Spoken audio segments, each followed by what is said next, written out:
Hi hello welcome back to our channel Anitha Viji. இன்றைக்கி என்னென்னா பணம். இந்த பணம் அப்படிங்கிறது ஒரு நிரந்தரம் இல்லாத ஒன்று. இன்றைக்கி என்கிட்ட இருக்குது. இது இன்னும் கொஞ்சம் நேரத்தில் என் பொண்ணுக்கு ஃபீஸ் கட்டுறதுக்காக ஸ்கூல் போக போகுது. என் கையிலேருந்து அடுத்த கை மாறப்போகுது. சரிங்களா? இது நிரந்தரம் இல்லாதது, ஆனால் முக்கியமானது, அவசியமானது. இது இல்லை அப்படின்னா நம்மளை தெருவில் போகிற நாய் கூட மதிக்காதுன்னு சொல்லுவாங்க பார்த்தீங்களா? அது என்னவோ உண்மைதான். இந்த பணத்தை நிறைய வச்சுருக்கோங்க, எப்படி பாதுகாக்கணும் அப்படின்னு தெரியாமல் முடிச்சிட்ருப்பாங்க. சுத்தமாக இல்லாதவங்க நமக்கு ஒரு நாளுக்கான சாப்பாடு கிடைச்சிடாதா அப்படின்னு சொல்லிட்டு டே அண்ட் நைட்டாக கஷ்டப்பட்டுட்டு இருப்பாங்க.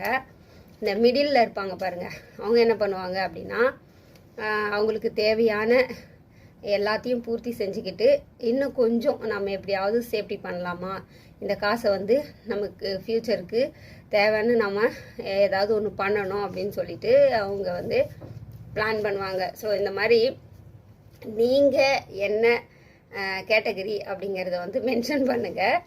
இந்த பணத்தை நான் மதிக்காதனாலே என்னன்னு தெரிலங்க. என்கிட்ட இது தங்கிறதே கிடையாது. எப்போவுமே எவ்வளோ பணம் வந்தாலும் அப்படியே போயிடும். நானும் பெருசாக அதை கேர் பண்ணிக்கிறது கிடையாது. இன்றைக்கி என் பிள்ளைங்களுக்கு ஃபீஸ் கட்டணும் அப்படிங்கிறதுக்காக நம்ம எவ்வளோ பணத்தை நாங்கள் செலவழிக்கிறோம்.